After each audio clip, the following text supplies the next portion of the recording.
Most people live their entire lives drowning in shallow water. You work harder every year. You download every productivity app. You optimize every second of your schedule. You drink the coffee. You wake up at 5 a.m. and you push through the fatigue. Yet, despite all this doing, you feel less accomplished and more anxious than ever. You are exhausted, not because you are doing too much, but because you are doing it against the current. Here is the devastating truth that the productivity industry hides from you. Effort does not equal output. In fact, in the realm of the mind, effort often destroys output. This audiobook is not another list of hacks to squeeze more tasks into your day. It is the complete opposite. It is the manual for the hidden art of non-doing. We are going to dismantle the lie that says busyness is a virtue. We are going to explore why your best ideas never come when you are grinding your teeth in front of a computer, but rather when you are in the shower, or walking, or staring at the wall. This is not an accident. This is your brain's natural ocean of presence, trying to break through the storm of your ego. Imagine your mind is an ocean. Right now, you are obsessed with the waves on the surface. The emails, the bills, the arguments, the deadlines. These waves are chaotic, loud, and exhausting. You spend all your energy trying to flatten the waves with your hands. It is impossible. But just 10 meters below the surface, the ocean is completely still. It is silent. It is powerful. That depth is where your true productivity lives. That is where your purpose lives. And you have been afraid to dive there. In this audiobook, we will stop fighting the waves. We will dive deep. In Chapter 5, I will reveal the 1-second technique that stops anxiety instantly. A method used by high-performance athletes to lower their heart rate on command. Later, in Chapter 9, you will discover why your to-do list is actually a trauma response, and how to replace it with a flow state protocol. But before we descend into these depths, if this message resonates with you, click the like button now, subscribe to the channel, because your transformation into a master of your own mind is just beginning. And write in the comments below the following mantra to anchor this intention: I am the ocean, not the waves. This is not just a book. This is an excavation of your true self. The old version of you, the one addicted to stress and noise, is about to dissolve. Welcome to the silence. Welcome to the hidden art of non-doing. Chapter 1. The illusion of busyness. You believe that if you stop moving, you will die. Not physically, perhaps, but you believe your identity will collapse. From the moment you were a child, you were praised for doing. You were graded on output.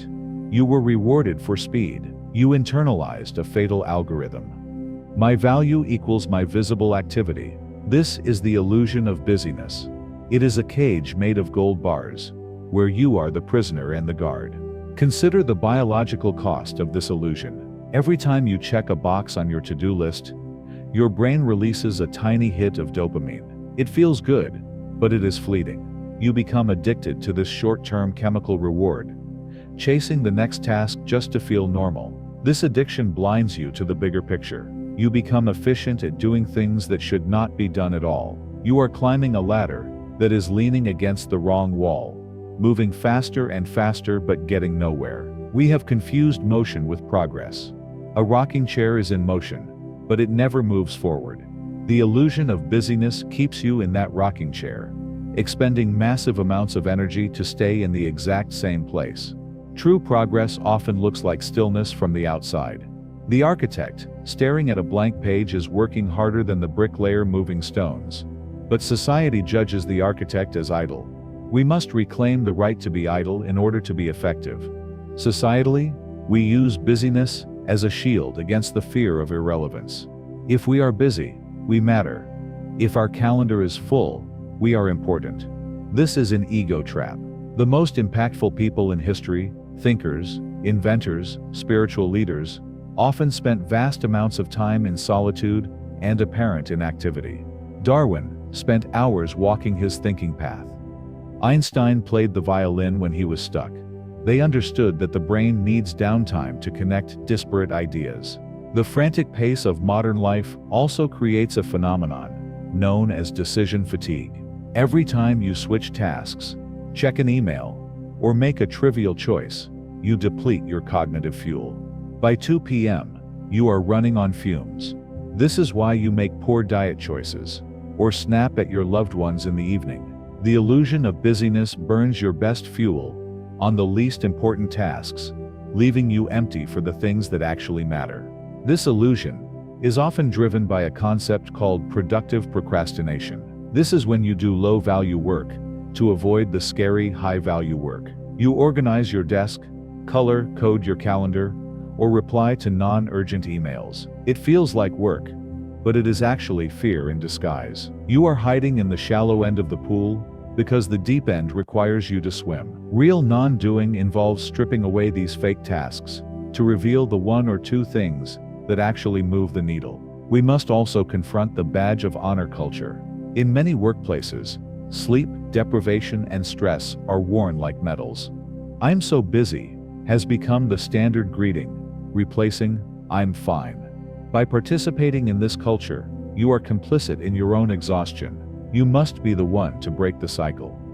You must be the one who dares to say, "I am not busy, I am focused." This linguistic shift changes your entire relationship with time. Furthermore, the illusion of busyness severs your connection to intuition. Intuition is a subtle signal. It requires a quiet environment to be heard. When you are rushing from task to task, you are creating so much static noise that you cannot receive the guidance from your deeper self. You make decisions based on panic and urgency, rather than wisdom and alignment. You become a reactive machine, rather than a creative human. It is crucial to distinguish between urgent and important. This distinction, popularized by Eisenhower, is the antidote to the illusion. Most things that scream for your attention, phone calls, interruptions, emails, are urgent but not important. The things that truly matter, strategic planning, relationship building, health, are important but rarely urgent. The illusion of busyness keeps you trapped in the urgent quadrant, extinguishing fires forever, while the foundation of your house slowly rots. Finally, realize that time management is often just a way to pack more stress into the same 24 hours. The goal should be energy management. You are not a machine to be optimized for maximum throughput. You are a biological organism with rhythms. The ocean has tides, high tide and low tide. You cannot be in high tide 24/7. You must honor the ebb and flow of your own energy. The problem is that you are trying to navigate the ocean of life using a map drawn for land. On land, the harder you run, the more ground you cover. In the water, the harder you thrash, the faster you drown. Your anxiety is not a sign that you have too much to do. It is a sign that you have disconnected from the depth of the ocean. You are living entirely on the surface, battered by every wind of circumstance. When you operate from the surface, your brain is in a constant state of beta wave hyperactivity. You are burning massive amounts of glucose just to maintain the status quo. You are an engine revving in neutral. This surface-level living destroys your ability to do deep work. Deep work requires the brain to synchronize its hemispheres, a process that takes time and silence. When you interrupt yourself every 3 minutes to check a notification, you are physically preventing your brain from entering the state where genius resides. You are choosing the shallows over the depths, trading diamonds for sand. Let's look at the ocean of presence system. The surface of the ocean is the doing mind. It is reactive. It judges. It plans. It regrets. This is useful for survival, but terrible for creation and peace. The depth of the ocean is the being mind. It is the observer. It is vast, dark, and silent. Furthermore, the doing mind is obsessed with control. It believes that if it worries enough, it can prevent bad things from happening. This is a magical thinking trap. Worrying is just praying for what you do not want. The being mind, in contrast, understands the nature of the ocean. It knows that storms are inevitable, but it also knows that the deep water is never disturbed by the storm. By shifting your identity to the deep, you lose the need to control the waves. When you create from the doing mind, you create from fear. You think, "I must do this or else." When you create from the being mind, you create from flow. You realize, I am doing this because it flows through me. Productivity is not about speeding up the waves. It is about lowering your anchor into the stillness below, so the waves no longer toss you around. This anchor is not passive. It is the most active thing you can do. It requires immense strength to remain still when the world is screaming at you to move. It is the strength of the mountain, not the strength of the frenzied squirrel. How do we break the illusion? We use 3 specific anchors. Technique number 1, the pattern interrupt. Most of your busyness is automatic.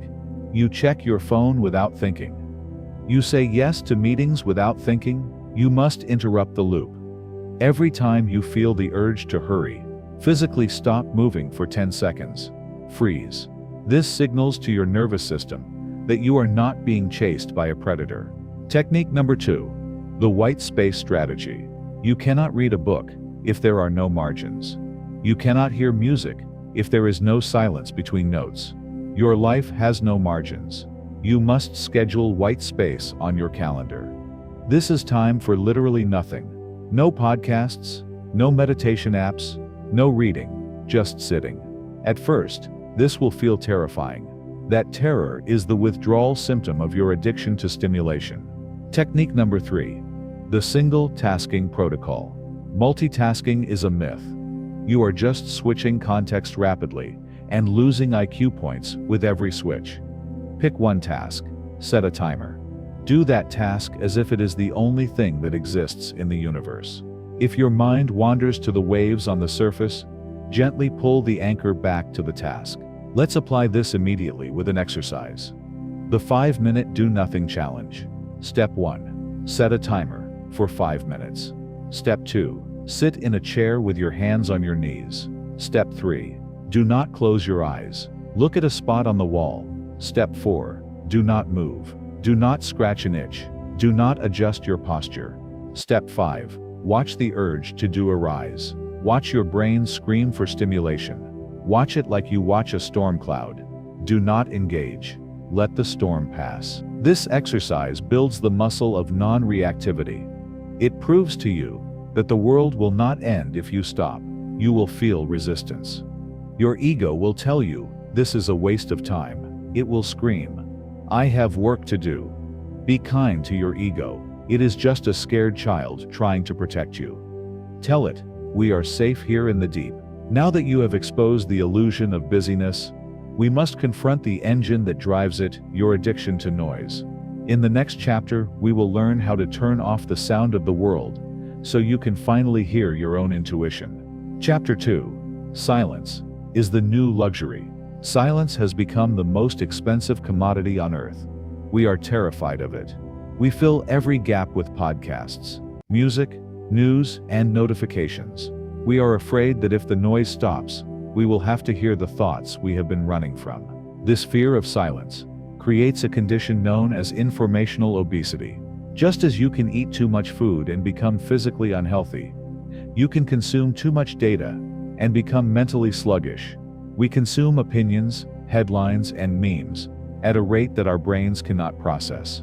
This unmetabolized information turns into mental fat, clogging your intuition and weighing down your creativity. You are heavy with other people's thoughts. In our ancestors' environment, a sudden noise usually signaled danger, a predator, a storm, an enemy. Today, our phones simulate this danger signal hundreds of times a day. Every ding and vibration spikes our cortisol. We are living in a permanent state of simulated crisis. Silence is the only way to signal to the ancient parts of your brain that the predator is gone, allowing you to enter the regenerative states necessary for long-term health. The absence of silence also degrades our ability to empathize. When we are constantly stimulated, we turn inward, protecting our limited bandwidth. We stop listening to others because we are too busy processing the noise in our own heads. Silence creates the space for true connection. It allows you to hear not just what someone is saying, but what they are feeling. It restores your humanity. Consider the default mode network of the brain. This is a network that activates only when we are doing nothing. When we are daydreaming, or staring out a window. For years, scientists thought this was wasted brain activity.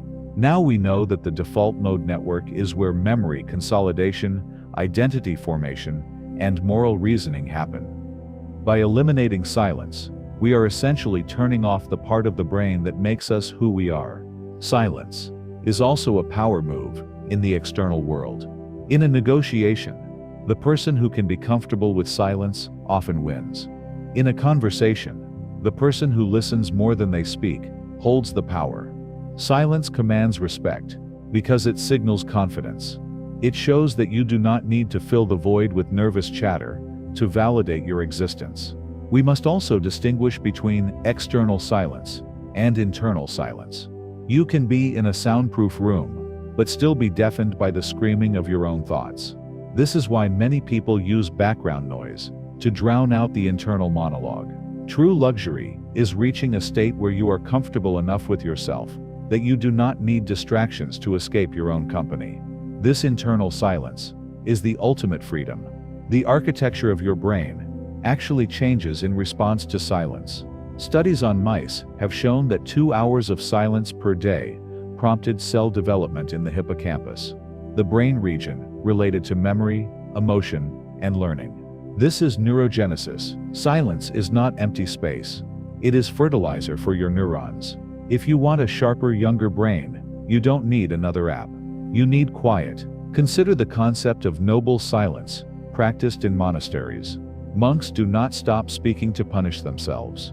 They stop speaking to conserve energy. Speech is an energy leak. By closing the mouth, you build pressure in the internal reservoir.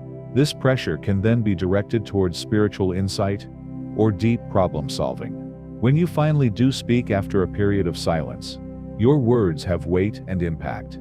For the modern worker, the open plan office is the death of silence. It puts your brain in a state of constant vigilance. To combat this, you must become a silence sniper. Find the hidden pockets of quiet in your day. The car ride before the radio turns on, the early morning hours, the bathroom break. Guard these moments. They are the only times your brain gets to offload the cognitive residue of the day.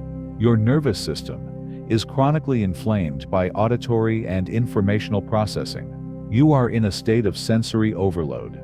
This keeps your cortisol levels permanently high. You cannot access the ocean of presence because the storm on the surface is too loud. You have forgotten what the bottom of the ocean sounds like.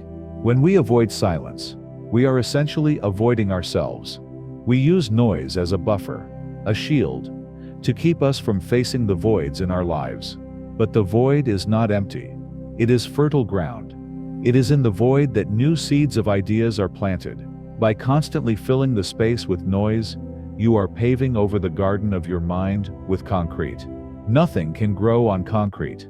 You must break the pavement to find the soil underneath. True silence is not just the absence of sound. It is the absence of mental chatter.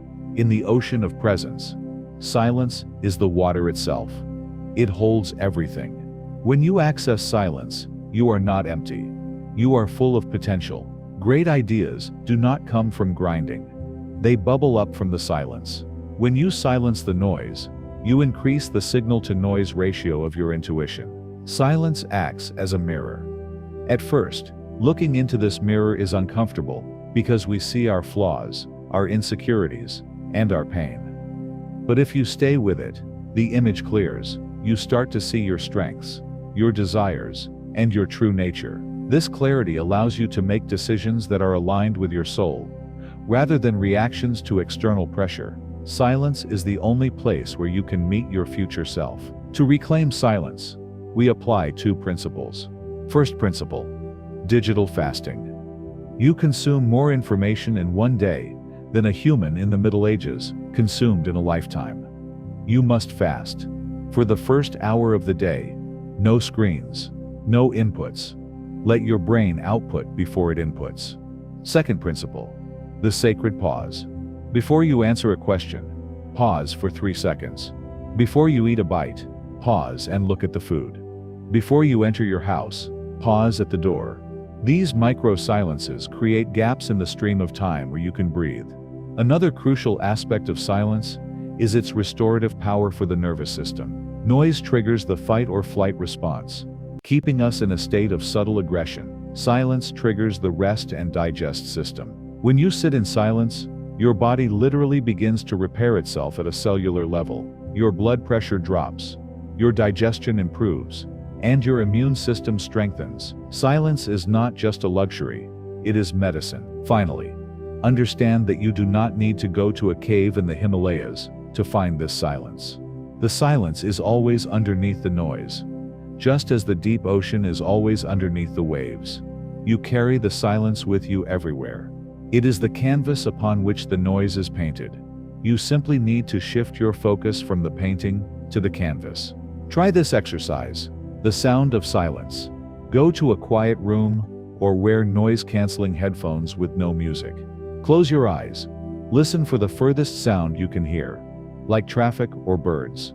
Then listen for the closest sound, like your breath or your heartbeat. Now listen to the silence behind the sounds.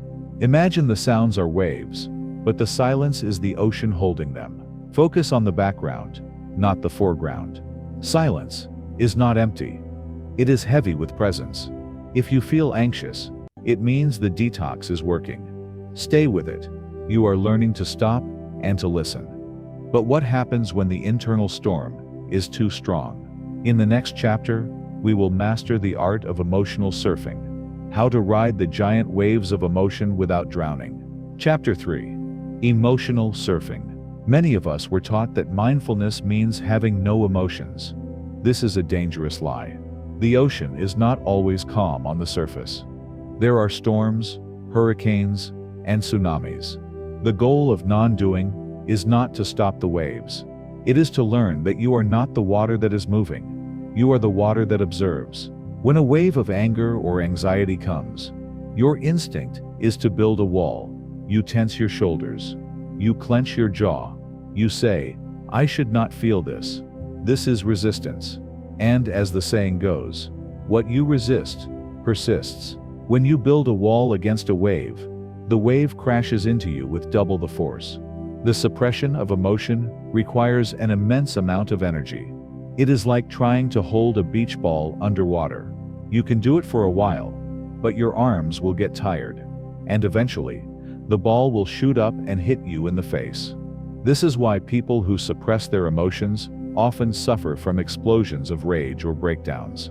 You are using all your productivity energy just to hold the ball down. We often label emotions as good or bad, but in the ocean of presence, there are no bad waves. There are only different types of energy. Anger is high energy. Sadness is low energy. Anxiety is frantic energy. Peace is stable energy. When you stop judging the energy and start respecting it, you can harness it. Anger can be transformed into passion or boundary setting. Anxiety can be transformed into excitement or preparation. The concept of emotional granularity is key here. Most people only have 3 words for their feelings: good, bad, and stressed. But successful emotional surfers have a high-resolution map. They can distinguish between frustrated, disappointed, betrayed, and lonely. The more precise you are in naming the wave, the less likely it is to overwhelm you. As neuroscientist Dan Siegel says, "Name it to tame it." It is also vital to understand the second arrow of suffering. The first arrow is the painful event or emotion itself. Getting rejected, feeling sad. This is unavoidable. The second arrow is your judgment about the emotion. I shouldn't be feeling this. I am weak for feeling this. This feeling will never end. The second arrow is optional, and it hurts far more than the first. Emotional surfing is about removing the second arrow and simply feeling the first. Furthermore, emotions are somatic events. They happen in the body, not just the mind. If you try to think your way out of a feeling, you will fail. You must feel your way through it. This means dropping your awareness out of your head and into your physical sensations. Where does the fear live? In your gut? In your shoulders? By localizing it, you demystify it. It becomes a sensation, not a catastrophe. We must also address the modern habit of micro-suppressions. These are the tiny moments throughout the day when you swallow a feeling to stay polite or professional. You force a smile when you are annoyed. You say yes when you feel no. These microsuppressions accumulate like toxins in the body. Over time, they manifest as chronic fatigue, back pain, or sudden burnout. Emotional surfing means being honest with yourself. Even if you cannot be honest with the room. There is a distinct difference between reacting and responding. Reacting is a reflex. It comes from the reptilian brain. Someone yells, you yell back. Responding is a choice. It comes from the frontal cortex. Emotional surfing creates the pause that allows you to shift from reaction to response. In that pause lies your freedom. It is the difference between being a puppet of your emotions and being their master. Consider the metaphor of the weather again. You do not get angry at the rain for falling, you just put on a raincoat. Why get angry at anxiety for arising? It is just internal weather. When you depersonalize the emotion, you stop identifying with it. You stop saying, I am sad, and start saying, there is sadness here. This small shift prevents the emotion from hijacking your entire identity. Remember that the intensity of an emotion is often a signal of its importance. If you feel intense jealousy, it is a map to what you desire. If you feel intense anger, it is a map to a boundary that was crossed. Instead of surfing away from these intense waves, surf into them to find the message they carry. Once the message is delivered, the wave often subsides naturally. Remember that you are the sky, and emotions are the weather. The weather changes constantly, but the sky is never damaged by the storm. Clouds can cover the sun, but they can never destroy it. Your observer self, the part of you that is aware of the emotion, is the sky. It is spacious, indestructible, and always at peace, regardless of the weather passing through it. The hidden art of non-doing teaches us a different approach. Emotional surfing. Imagine an emotion as a physical wave of energy moving through your body. It has a beginning, a peak, and an end. Scientists tell us that the chemical lifespan of an emotion in the body is roughly 90 seconds. Only 90 seconds. The reason you stay angry for days is that you keep re-triggering the circuit with your thoughts.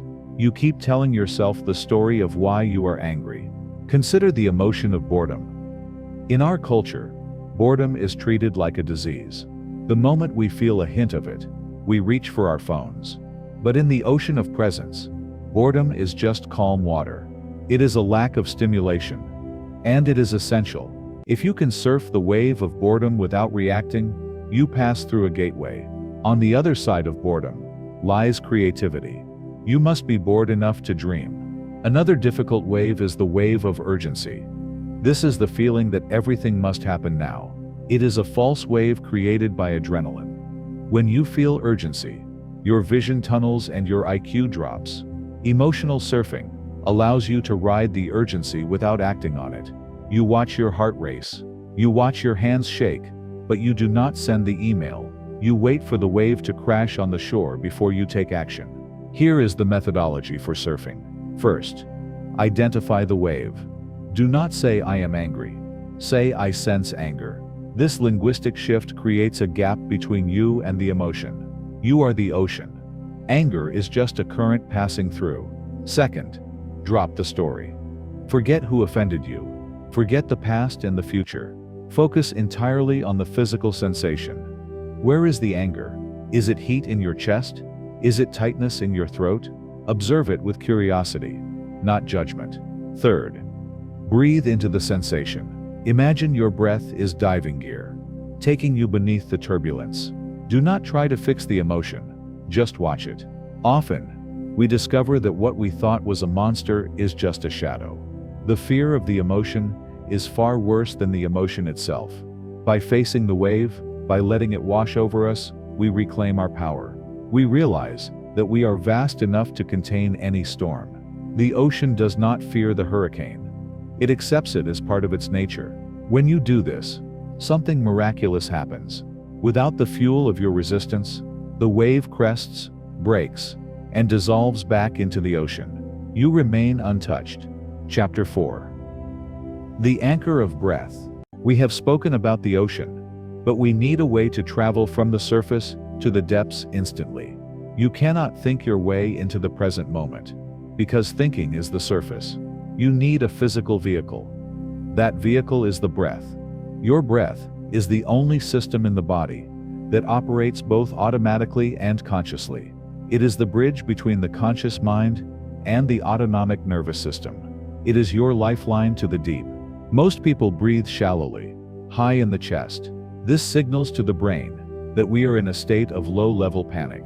We are hyperventilating on a micro scale all day long. This keeps us trapped in the doing mind. This shallow breathing creates a feedback loop. You feel stressed, so you breathe shallowly. You breathe shallowly, so your brain thinks you are in danger, creating more stress. You must break this loop manually. The mechanics of the breath are directly tied to your heart rate.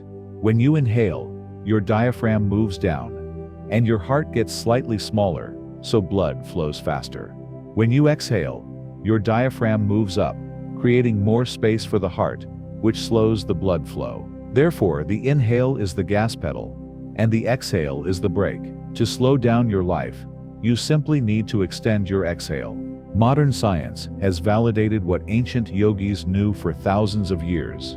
Nasal breathing is superior to mouth breathing. The nose filters, warms and humidifies the air. More importantly, it produces nitric oxide, a molecule that helps widen blood vessels and improve oxygen circulation. Mouth breathing, by contrast, puts the body in a state of stress. By simply committing to breathing through your nose, you lower your baseline anxiety. The breath is also a mirror of your state of mind. If your breath is jagged and fast, your mind is jagged and fast. If your breath is smooth and deep, your mind becomes smooth and deep. You cannot have a calm mind with a chaotic breath. This gives you a backdoor to your psychology. If you cannot talk yourself out of anxiety, breathe yourself out of it. Control the breath, and you control the mind. We can also look at box breathing, a technique used by Navy SEALs to maintain focus in life or death situations. It involves inhaling for 4, holding for 4, exhaling for 4, and holding empty for 4. This geometric pattern creates a rhythm that forces the nervous system to stabilize. It is impossible to panic while maintaining a perfect box breath.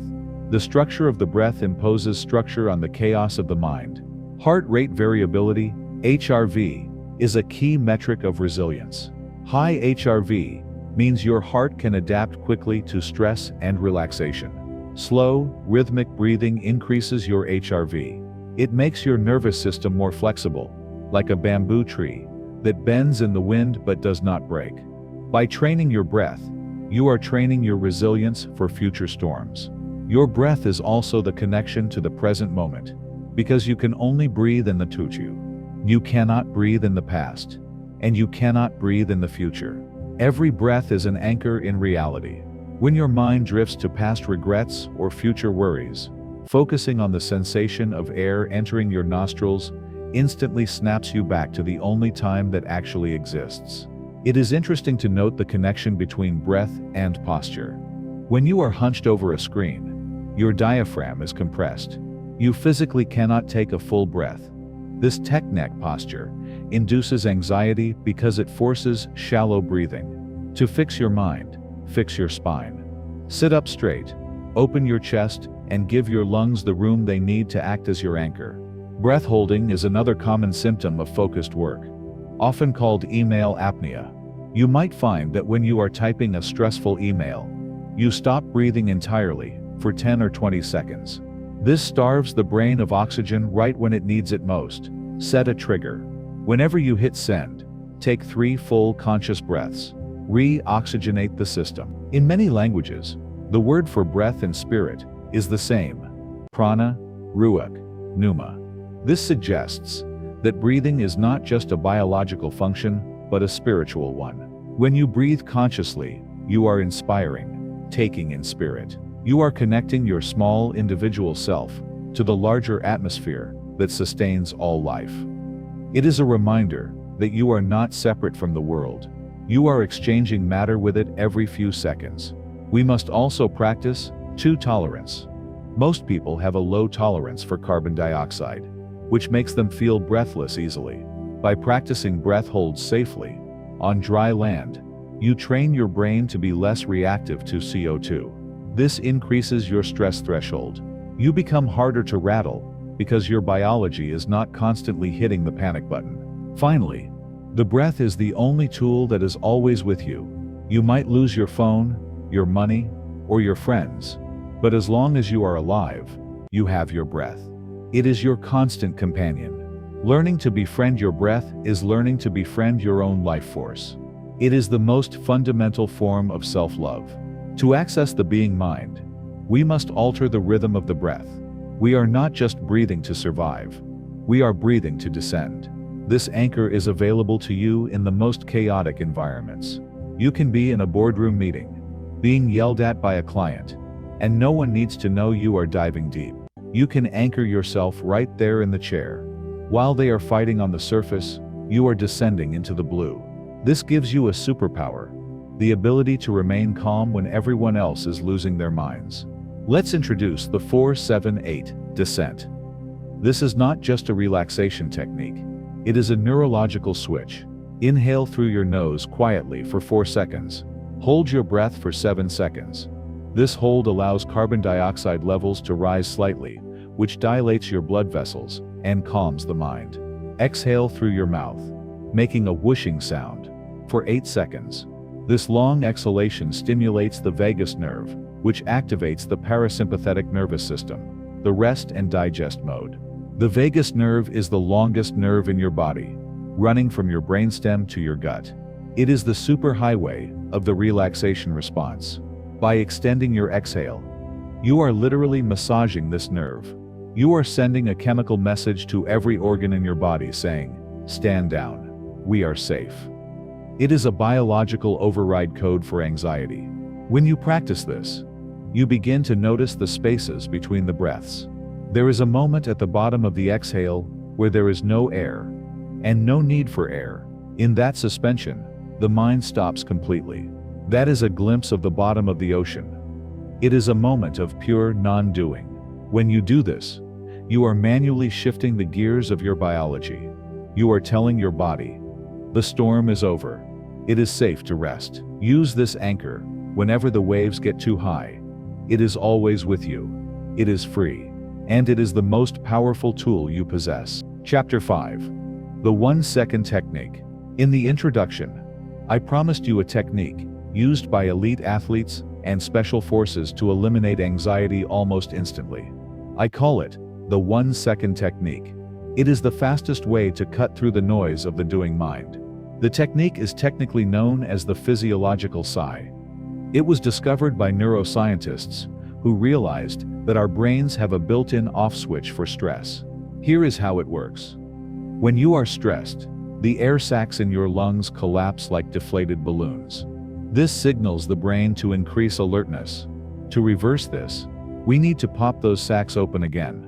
The anatomy of stress creates a vision problem. When we are in fight or flight, our vision narrows. We get tunnel vision, focusing obsessively on the threat, the email, the problem, the person. The physiological sigh breaks this tunnel vision. By resetting the carbon dioxide levels in the bloodstream, it signals the eyes to relax and the peripheral vision to open up. You literally start to see the bigger picture again. This technique is distinct from meditation because it is a mechanical intervention. You do not need to clear your mind or have a spiritual belief for it to work. It is like rebooting a computer by holding down the power button. It works whether the computer wants it to or not. It is a hardware solution to a software problem. This phenomenon occurs naturally in the animal kingdom. If you watch a dog or a cat about to fall asleep, they will often do a double inhale, followed by a long sigh. It is the body's natural way of offloading the final tension of the day to prepare for rest. Humans also do this involuntarily during sobbing, crying. The heaving breaths are the body's attempt to calm itself down from intense emotional distress. We are simply hijacking this natural mechanism and using it consciously. The accumulation of carbon dioxide, too, is a primary trigger for panic. When we are stressed, we take shallow breaths, and CO2 builds up in the blood. The brain interprets high CO2 as suffocation, which triggers panic.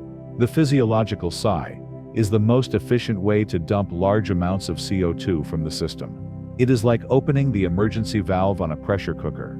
This technique is particularly useful in social situations because it is subtle.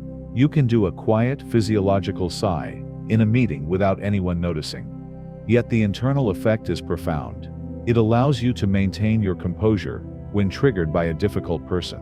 Instead of reacting with a snappy comment, you sigh internally or quietly, regulate your system, and respond with intelligence. It is also a powerful tool for sleep. Many people struggle to fall asleep because they are tired but wired. Their bodies are exhausted, but their nervous systems are still vibrating from the day's stress. Doing 10 to 15 physiological sighs before bed can manually down-regulate the nervous system, acting as a natural sedative. It prepares the physical vessel for the journey into the subconscious. Teaching this to children is incredibly effective. Children often lack the vocabulary to express their anxiety, but they can understand 2 sniffs and a long blow. It gives them a tool to self-soothe when they are overwhelmed, fostering emotional resilience from a young age. A critical nuance of this technique is the double inhale. The first inhale is long, but the second one is a short, sharp sip of air. It is this second sip that forces the collapsed alveoli, air sacs, to pop open. Without the second inhale, you are just breathing deeply, which is good, but not as mechanically effective for acute stress reduction. Focus on that second, sharp intake. You can also use this technique as a frame reset between tasks. When you finish a phone call, and before you start writing a document, do the sigh. It clears the emotional residue of the previous task, so you can approach the new one with a fresh slate. It is like washing the dishes before you start cooking the next meal. Another application is during driving. Road rage is a common manifestation of the doing mind, trying to control traffic that you cannot control. When you feel the anger rising because someone cut you off, do the sigh. It disconnects the anger circuit and returns you to the role of the observer. You arrive at your destination safe and calm, rather than frazzled and angry. Remember that your physiological state dictates your psychological state. You cannot think positive thoughts when your body is drowning in cortisol. The physiological sigh addresses the root cause, the biology, rather than the symptom, the thoughts. It creates the biological conditions for peace to arise naturally. The technique consists of 2 quick inhales through the nose, followed by 1 long exhale through the mouth. It looks like this. Inhale deeply through the nose. Then, at the top of that breath, take 1 more sharp, quick inhale to fully inflate the lungs. Then, release everything through the mouth in a long, slow sigh. Do this 2 or 3 times. That is it. 2 inhales. 1 exhale. The double inhale pops the air sacs open. The long exhale offloads carbon dioxide. The effect is immediate. Your heart rate slows down. Your vision widens. The frantic chatter of the mind goes silent. Why is this important for productivity? Because you cannot make good decisions when your brain is in survival mode. By using the physiological sigh, you reset your baseline. You stop reacting to the waves and start seeing the ocean again. Think of this as your transition ritual. Use it to mark the boundary between work and rest. When you close your laptop at the end of the day, do the sigh 3 times. This signals to your brain that the hunt is over. It prevents you from carrying the stress of the office into your time with your family. It is the seal on the airlock between your different worlds. If you perform this technique 20 times a day, you are preventing the accumulation of stress debt. Most people let stress build up layer by layer until they crack. By sighing regularly, you are constantly venting the pressure. You stay at baseline, ready to handle whatever the ocean throws at you. Make this your reflex. Before you send a difficult email, sigh. Before you step onto a stage, sigh. Before you react to bad news, sigh. It is the button that resets the system. Chapter 6. The Biology of Rest. We live in a culture that treats sleep like a defect in the human design. We say, "I'll sleep when I'm dead," not realizing that lack of sleep is hastening that very date. In the ocean of presence, Sleep is not the absence of productivity. It is the foundation of it. It is the tide going out, so the beach can be cleaned. Without this biological non-doing, your mental machinery begins to rust. The brain does not shut off when you sleep. It shifts into a cleaning cycle. Specifically, the glymphatic system opens up and flushes out neurotoxins, including beta amyloid, which is linked to Alzheimer's. When you cut your sleep short to get more done, you are literally leaving toxic waste in your brain. This is why you feel foggy and irritable. You are trying to run a high-performance engine on dirty oil. We must also understand ultradian rhythms. These are 90-minute cycles of high energy, followed by 20 minutes of recovery. Your body is designed to pulse, not to flatline. The productivity myth tells you to maintain 100% focus for 8 hours. This is biologically impossible. By ignoring your body's signal to rest every 90 minutes, you enter a gray zone of low-quality work and high fatigue.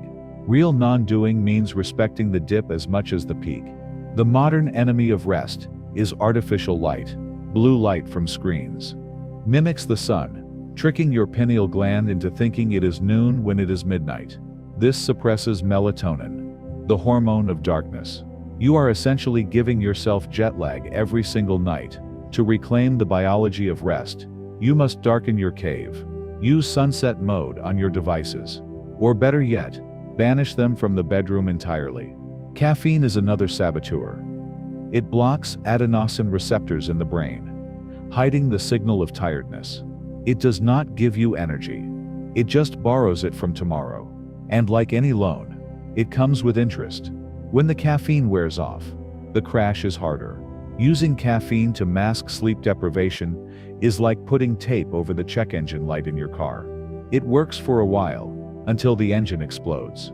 Rest is also where memory consolidation happens.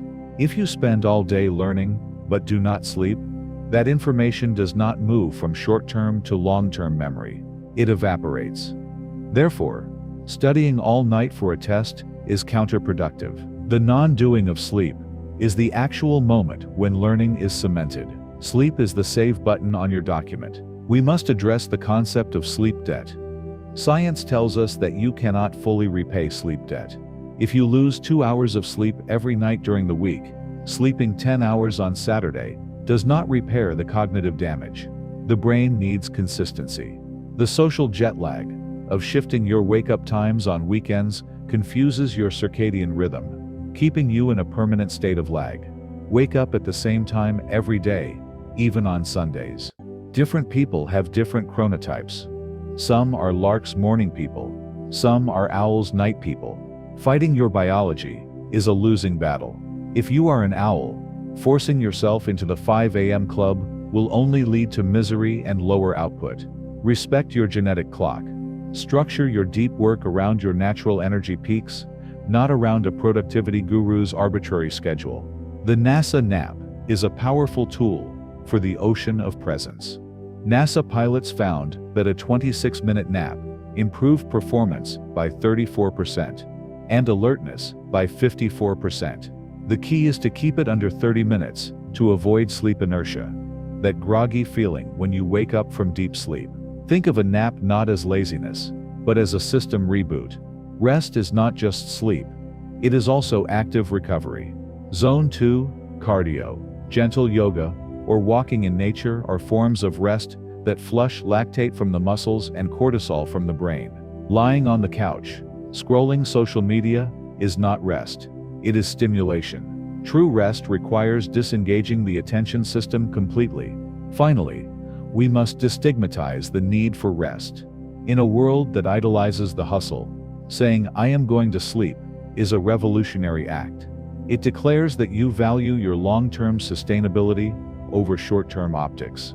You are playing the infinite game. You are protecting the asset, you. To master the biology of rest, treat your bedroom like a sanctuary. It should be cool, dark, and quiet. The temperature drop triggers the body to hibernate.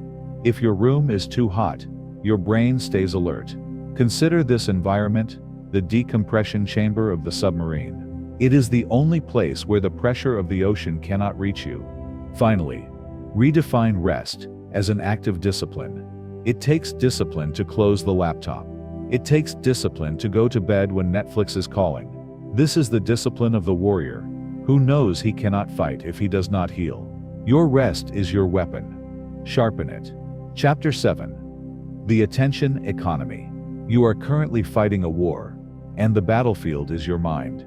The largest companies in the world, social media giants, news networks, advertisers, have hired the smartest neuroscientists to hijack your dopamine system. They are mining your attention like a natural resource. Every time you scroll, you are losing the war. You are trading your sovereignty for a dopamine hit. This attention economy relies on the concept of intermittent reinforcement. This is the same psychological mechanism that makes slot machines addictive. You pull the lever, scroll down, and sometimes you get a reward, a funny video, a like, and sometimes you get nothing. This unpredictability keeps you hooked. Your brain stays in a state of craving, looking for the next hit. This shatters your ability to sustain the deep focus required for non-doing. We must also talk about attention residue. When you switch from writing a report to checking Twitter, your attention does not switch instantly. A part of your processing power remains stuck on the tweet you just read. This residue accumulates throughout the day. By the afternoon, you are trying to work with only 50% of your cognitive capacity, because the other 50% is scattered across a dozen different open loops. The danger of the attention economy is not just distraction. It is the erosion of self. When you are constantly consuming other people's content, you have no space to generate your own thoughts. You become a relay station for information, rather than a creator of insight. You start to think in tweets and headlines. The ocean of presence is replaced by a shallow, noisy stream of data. Reclaiming your attention requires digital minimalism. This does not mean smashing your phone. It means using technology as a tool, not a pacifier. Turn off all non-human notifications. If a real person is not trying to reach you, your phone should not buzz. Remove the slot machine apps from your home screen. Create friction. Make it hard to get the dopamine. We must also defend our mental real estate. Your mind is a private garden. Would you let a stranger walk into your garden and dump a bag of trash? That is what happens when you read toxic news or engage in internet arguments first thing in the morning. You are allowing the world to pollute your inner sanctum. Build a wall. Be the gatekeeper of your own mind. The loss of deep reading is a casualty of this war. We have become skimmers, scanning for keywords but missing the nuance. Deep reading exercises the brain's ability to hold complex, linear thoughts. When we lose this, we lose the ability to think critically. Reclaim the habit of reading long-form content books, not just articles, to retrain your attention span to hold a steady gaze. We are suffering from continuous partial attention. We are never fully here, nor fully there. We are always scanning the horizon for the next ping. This state keeps the nervous system on high alert, creating a background hum of anxiety. To enter the ocean of presence, you must commit to being in one place, doing one thing, with 100% of your being. The economic value of focus is skyrocketing. As artificial intelligence automates routine cognitive tasks, the human ability to do deep, creative, non-routine work becomes the rarest and most valuable asset. If you can focus for 4 hours without distraction, you are already in the top 1% of the workforce. Your attention is not just a soft skill, it is your primary economic engine. Consider dopamine fasting as a reset button. This involves taking a day or even an afternoon away from all high dopamine inputs. No screens, no music, no junk food.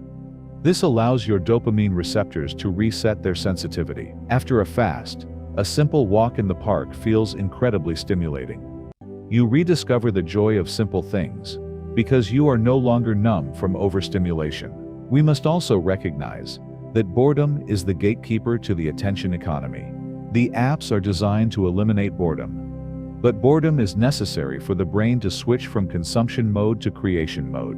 When you kill boredom, you kill creativity. Defend your right to be bored. Defend the blank spaces in your day. Deep attention is a superpower in the 21st century.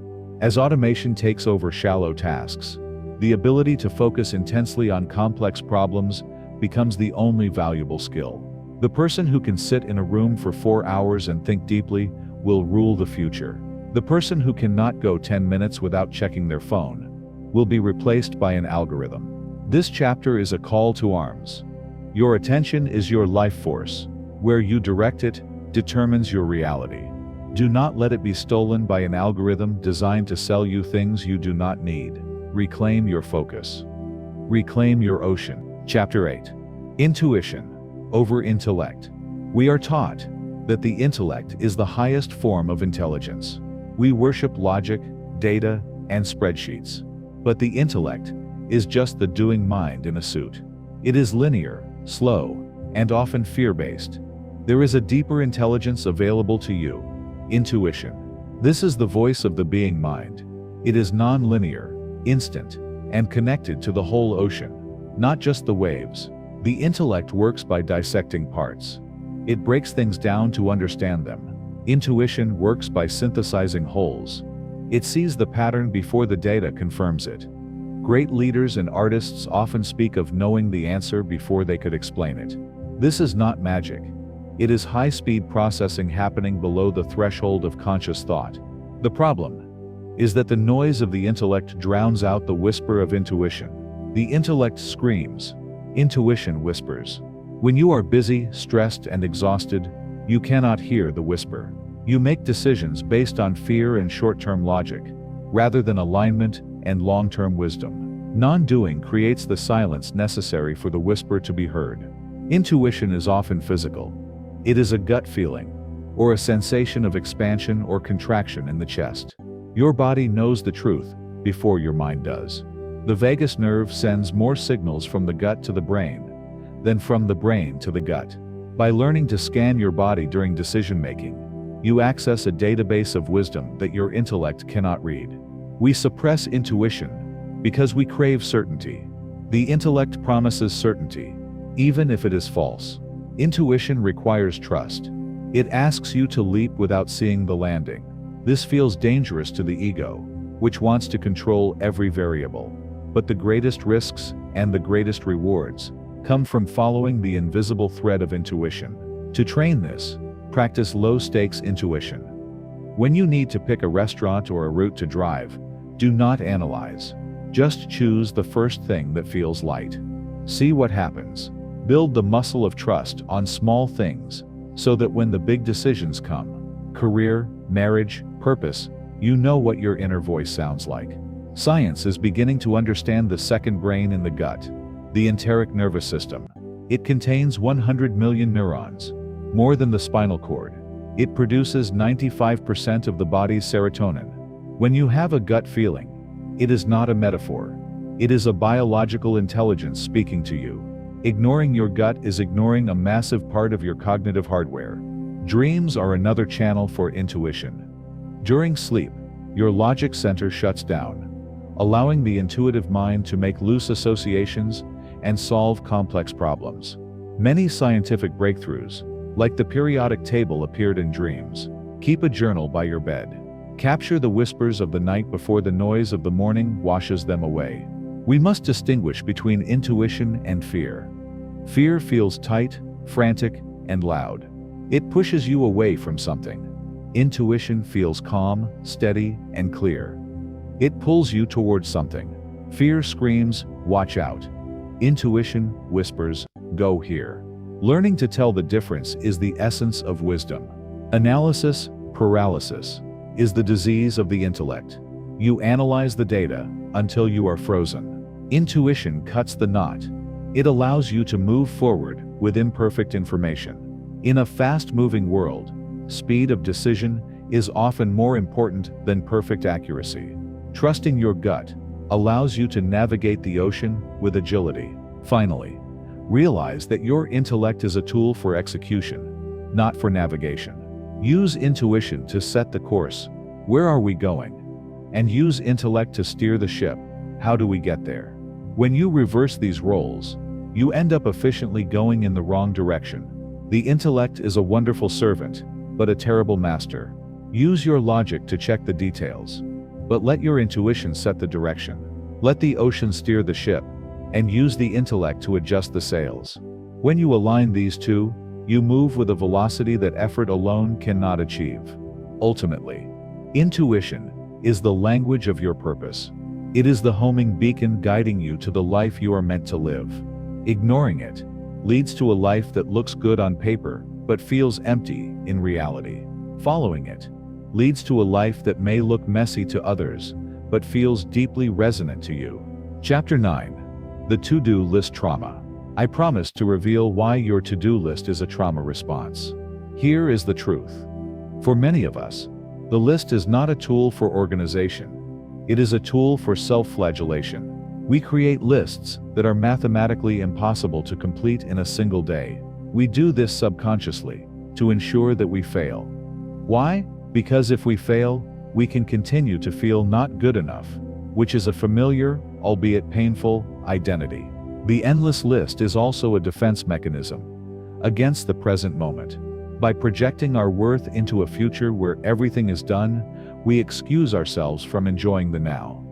I'll be happy when the list is empty. But the list is never empty. It is a hydra. Cut off one head, and two more grow. You are running on a treadmill that you built, chasing a carrot that you holding. This approach triggers a chronic fight or flight response. Your brain looks at the 50 unfinished items and perceives a threat. I am behind. I am in danger.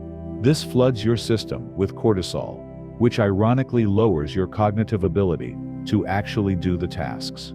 The list creates the paralysis that prevents its own completion. We need to burn the to-do list and replace it with a flow state protocol.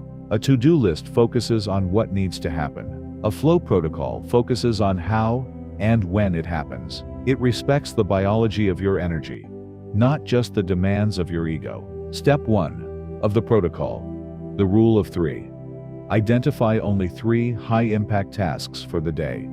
Only 3. If you finish them, everything else is a bonus. This creates a win state that is actually achievable. It allows you to go to bed feeling successful, which resets your dopamine for the next day. Step 2. Time blocking. Do not list tasks. Schedule blocks of deep work. A task on a list is a wish. A block on a calendar is a commitment.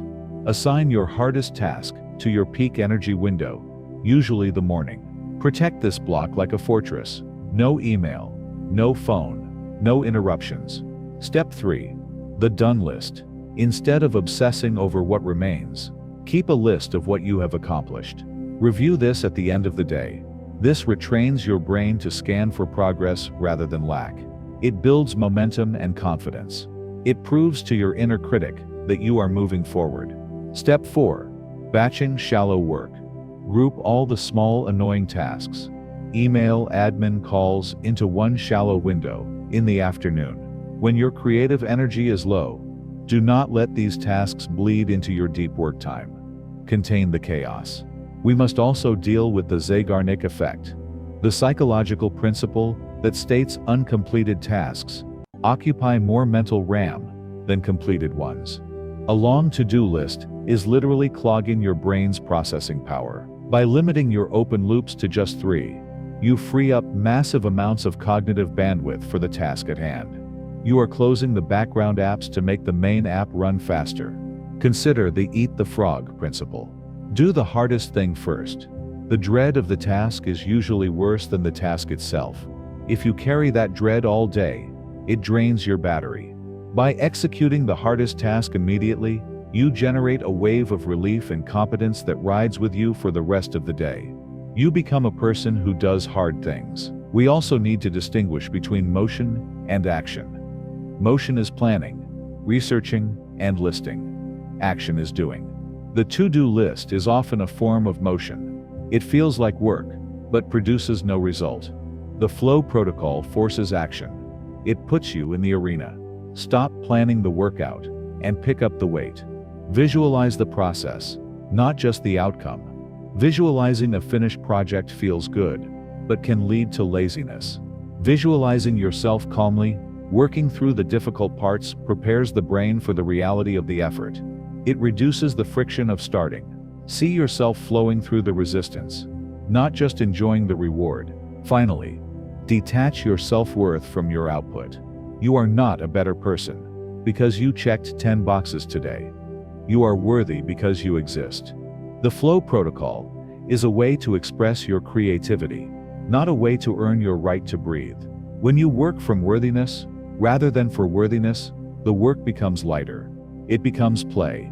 By shifting from a to-do list to a flow protocol, you stop being a slave to the tasks and become the architect of your time. You move from reactive panic to proactive design. You stop trying to drain the ocean with a spoon and start learning to sail. Chapter 10. The Art of Surrender. We reach now the deepest part of the ocean. The art of surrender. In the West, surrender is seen as weakness.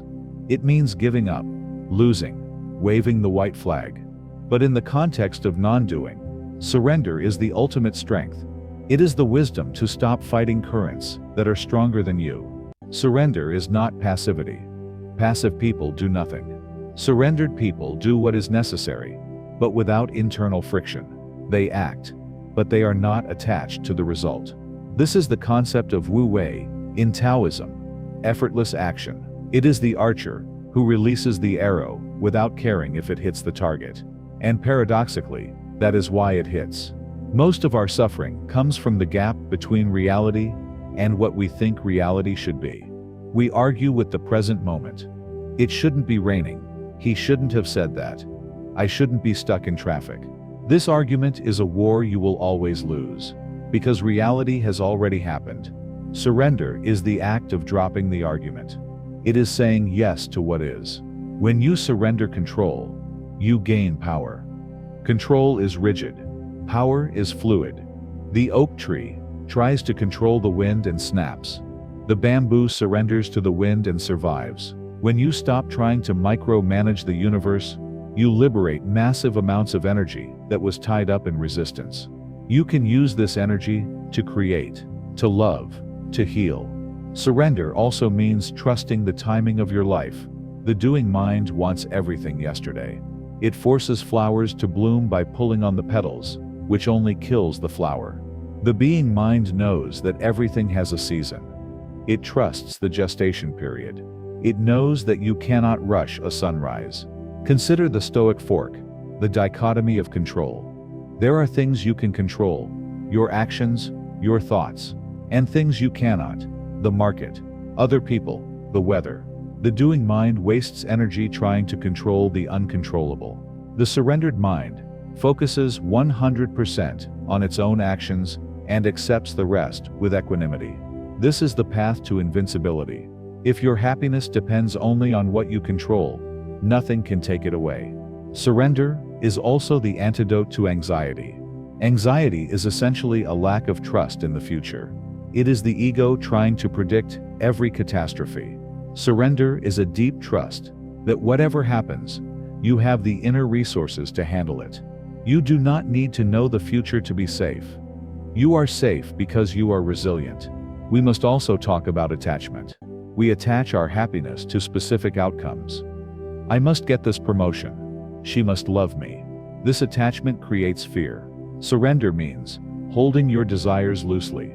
You pursue the goal with passion. But if the universe offers a different path, you pivot without bitterness. You trust that the closed door is a redirection, not a rejection. There is a terrifying freedom in surrender. It means admitting that you do not know what is best. Maybe losing that job was necessary to find your vocation. Maybe that breakup was necessary to find your self-worth. When you surrender, you stop judging events as good or bad, and start seeing them as necessary. You become an alchemist, turning every leaden situation into gold. The ultimate non-doing is to let go of the self, to realize that the I who is trying to be productive, trying to be successful, trying to be enlightened, is just another wave.